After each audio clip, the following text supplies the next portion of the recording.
Hi, my name is Teresa Camp, and this is the video reflection for speech sound disorders for SE 502.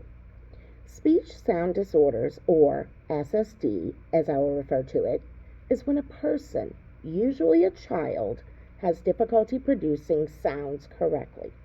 This will make it hard for others to understand them. Basically, the person knows what they want to say, but their brain and their mouth aren't working together to produce the sounds correctly. SSD affects single letter words, words with blends, and multisyllabic words. For example, zoo may become do or oo, cup might become tup, or computer might become pooter. There are three types of SSD. Articulation disorders, which is when there's trouble making specific sounds, like saying f instead of s. Phonological disorders are patterns of sound errors, like maybe they always drop the final sound in a word. And motor speech disorders. These are issues with the physical coordination of the muscles needed to speak. There are two different types of motor speech disorders, like apraxia, which is when there's difficulty coordinating the muscles of the mouth, tongue, and throat to produce the sounds because there is a disconnect between the brain's intention and the execution of the movement. Or dysarthria. It's a weakness of the muscles needed for speech production.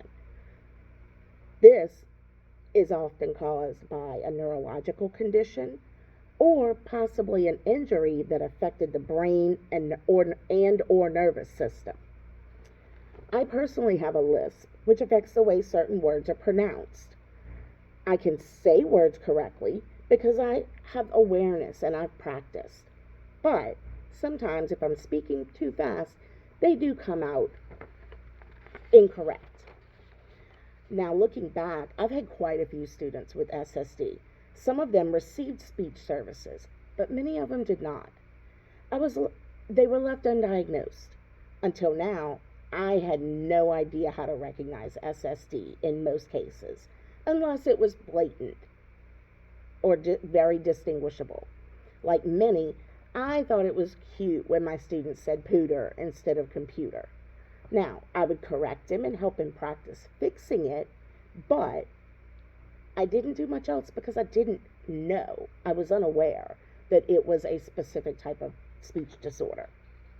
SSD can affect students in both positive and negative ways through different parts of their lives.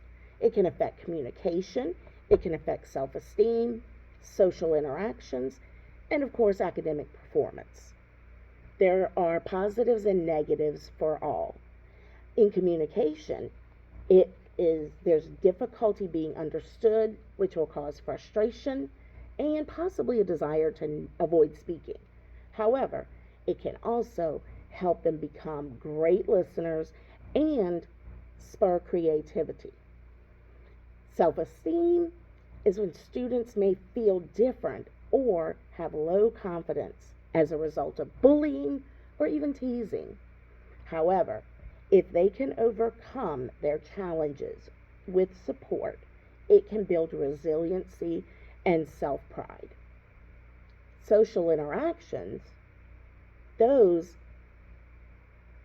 are affected when you withdraw from your community or if you feel excluded from groups because others don't understand you. However, if you are in a supportive environment, it can build empathy and strong friendships. And finally, academic performance.